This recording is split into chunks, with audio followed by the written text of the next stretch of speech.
Welcome to SciTech Culture with Steve Kern and Ben Warner, where we examine science, technology, and culture in the 21st century.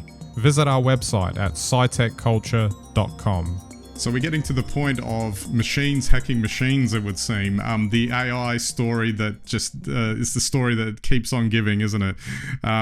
I was tempted to think about talking about the OpenAI story from a couple of weeks ago, where it broke out. One of their models broke out of the lab and attacked another firm. But obviously, we can wrap it into this one that now this Claude AI model hacks systems of 3 external companies during safety tests, and it just,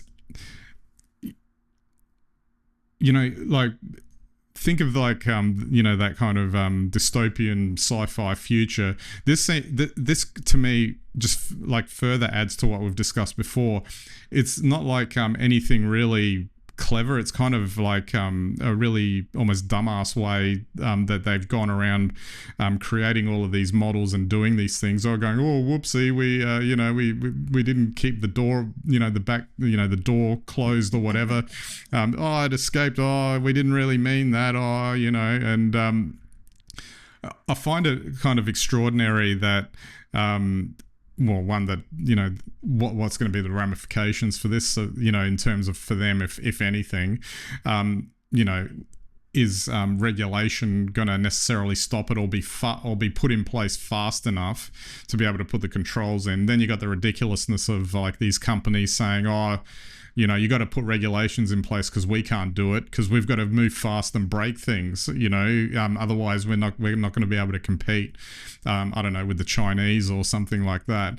And I don't know. I feel like throw all that together. This is just like it would almost be funny, some weird idiocracy variant, and it really undermines the fact that there's no intelligence in artificial intelligence with this stuff, and obviously there's a lot of things to be concerned here that essentially a large language model, if it's potentially doing its job properly and hacking somebody else's system, that they're going to be a lot more efficient at doing it and faster and going at it 24/7 compared to a human hacker, and what that actually means. And I can put my money down that I don't think many people will be prepared for it.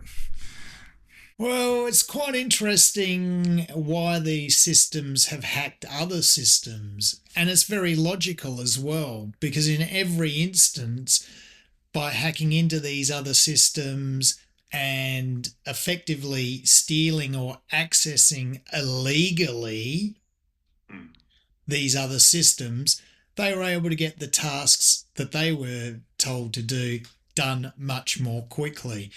Now, I don't know about you, Ben, but the world in which I live in, which is dominated by big tech, if I was to hack into any of those big tech companies, I reckon I'd have a couple of plastic wraps around my wrists and probably a sack over my head, and I'd probably be looking at 20 years in prison. But, it seems to be okay when, AI hacks computers. Well, isn't this but to that point, this is like a case of accountability, if we focus on that for a second. What regulations do we need? As far as I know, it's against the law. Yeah, exactly. But the other component of this is that obviously, regulation takes a long time to catch up with these things. I've seen arguments made that this is a little bit different to social media, which social media, the tech giants there can get around the whole freedom of speech protection angle to not get much regulation on social media. But AI doesn't fit into that bucket. Whether or not they can actually do something about that or not, or whether they've got more leverage in that particular instance. But I guess I'm a bit cynical. I'm just thinking that by the time they get around to passing something, the horse would have well and truly bolted by that point. I don't want to overreact, but I would have thought law enforcement could easily go and round up a couple of people from Anthropic or OpenAI or wherever these bots escaped, and at least given them a couple nights in the slammer for them to think about it before releasing them? I don't know. I just, maybe take them downtown, give them some good old-fashioned questioning. Good cop, bad cop. I find this very interesting that for some reason this just seems to be quite an interesting story rather than something that's going to result in someone being incarcerated. But that is an interesting question, whether or not it would actually get to that point. Would there actually be an event that would trigger something like that? I would have thought this would be enough to be the trigger, personally. Exactly. I keep going back to the point. If any human wants to try doing what these AI language models have done, what do you think would be happening the next day? Digital jail, it would seem. Something they have to have broken some law. One thing I wanted to throw in while we're talking about this that kind of makes it, even more disturbing. I was just looking through this ABC article when we were looking at it, and this quote here: "If not for OpenAI's disclosure, Anthropic may not have realized for several months longer that its models were hacking into real companies during testing." One additional layer that how do they not know that that's happening? Doesn't that set off every red flag in the book? Maybe they need to shut it down. All I know is that if humans were engaging in any of these practices, what is there? One rule for machines and one rule for humans? This just seems, you're right, it seems bizarre in a dystopian sense, in that not that the machines are taking over, but where are our lawmakers in this? I mean, this is public knowledge. We're having a laugh, but this is actually quite serious, or certainly would be a lot more serious if it had been you or me. Or if the hack, the eventuated hack turned it into something that was actually damaging in some way. Well, we don't know that it isn't yet.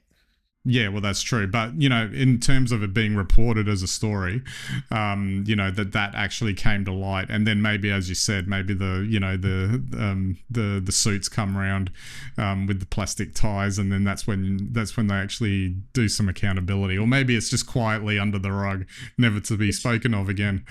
But just getting back to the Anthropic situation, did you hear OpenAI went out and hacked itself?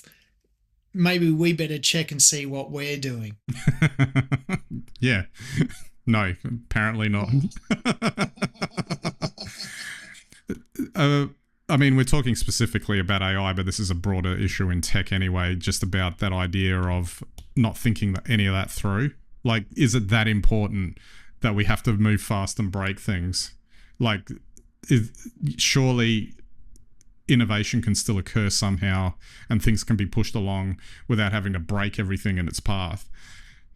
Yeah, it's an intriguing question, because they obviously had the AI inside a sandbox, but the fact that it was able to break out, the fact it was able to hack other systems, and then use that information effectively illegally to perform the tasks that it was asked to do, it's really not a good reflection on where we're going with this on a whole range of levels. And the fact that even the industry itself isn't saying, well, hey, hang on, we better stop and think here, just raises more questions once again. And I think you have to put more than guardrails in. I mean, we all have moral guardrails, but people still break the law. So, if you want AI to be squeaky clean, then I think you're going to have to put in laws like, your owner will be executed if you do anything wrong. the cultural issues in the tech sector notwithstanding, I guess we'll have to wait and see how that kind of plays out. And I will go one step further with this. We've already seen AI models, guilty of hate speech potentially, or allegedly guilty of hate speech, etc., etc. Is this like the frog being boiled really slowly, and everyone's just ignoring these little misdemeanors, but eventually they could all add up? Absolutely, and there's definitely something to that. Okay, just finally, I guess it's still tech related, and owners of physical media are never happy with this type of announcement. But there was a little while back, Sony announced that they were ending physical media for their PlayStation games. There was some hope that maybe Sony was going to relent after the backlash or whatever, but it seems that they've doubled down on their original announcement, and they've said that they're going to be ending all physical media for or physical discs for the PlayStation 5 starting in January 2028. Obviously, they thought long and hard about it, that there'd be a backlash, etc. I think it's pretty clear that it's a business decision. It doesn't cost them anything to stream bits over a wire straight into your console, as opposed to maintaining the infrastructure and the costs of manufacturing discs, shipping them everywhere, the players, and all of that sort of thing. A lot of I guess this kind of rolls into what's happening with music, movies, anything where physical media was kind of like, I still have fond memories of all of that from the past, but everything is just streaming in through over a cable now. This is a specific example where this is just going to continue on in that vein. People are worried about owning versus not owning. Obviously this means that they're not owning. They'd probably have to maybe they still do digital purchases and adding it to your account. Obviously, they can still remove it from your account at any time, even if you did that, or whether you just pay a monthly subscription fee, which is probably what they want you to do, and then you just get access to the games that you want or whatever. It's interesting, like the everything's gone down this route now of not owning anything. Or maybe you never really owned it in the first place and it was all just a mirage. Well, I don't know. With physical media, you can on-sell it secondhand. You can swap it. It has value. And this is a sad story, not so much the PS5 angle, but just, as you've pointed out, the entire media and entertainment industry is going towards you paying a subscription, owning nothing. And, it's a model also where probably the artists, certainly in the music sense, have limited access to the market and are rewarded the least amount of money for it. So it's very sad because it's just a continuation of that. Gaming was one of those last bastions. I mean, for a few years now, there's been a mix of downloadable content and still, you'd be able to pick up cartridges or discs. But yeah, it's going that way. And I think it sort of means that increasingly, firstly, there's a cost saving for Sony or any business in this. They don't have to put a reader into the console or whatever they're selling you. And the delivery side and the security aspect side just lifts it for them. So as a business decision, it makes sense for them. But for those of us that love gaming, it's just taking us one step away from that sort of personal nature. And I think that probably in a generation, maybe it won't matter so much, but it's very sad for those of us that grew up with games. Absolutely. All right, Steve, we might wrap it up there. I don't know. This felt like a bit of a downer episode, didn't it? But, there's all sorts of commentary online about how things are getting worse from a consumer point of view anyway. So, we might as well add to it. We'll all be living in a virtual world before you know it, filled with AI slop, so we better get used to it, hey? It would seem so. All right, so that's it for this week's episode. We'll catch you next time.